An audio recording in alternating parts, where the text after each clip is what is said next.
আজ থেকেই তাদের অ্যাকাউন্টে টাকা যাবে। আমরা বলেছিলাম 1 এপ্রিল থেকে টাকাটা তাদের অ্যাকাউন্টে যাবে। আমরা 1 এপ্রিলটা একটু চেঞ্জ করে আজ থেকেই তাদের অ্যাকাউন্টে টাকা যাবে।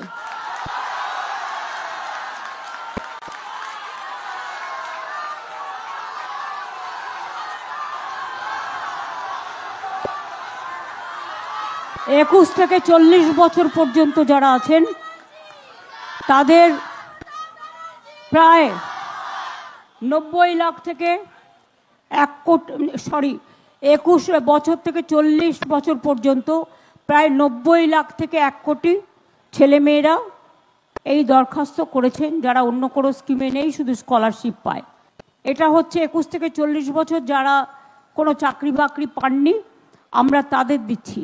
এবং যারা অ্যাপ্লাই করেছে, প্রায় 1 কোটি ছেলেমেয়েরা অ্যাপ্লাই করেছে। আর বাদবাকি এখানে চাকরিও আপনারা জানেন 40% এখানে বেকারত্ব কমে গেছে। আমরা চাই আরও ছেলেমেয়েরা নিজে পায়ে দাঁড়াক।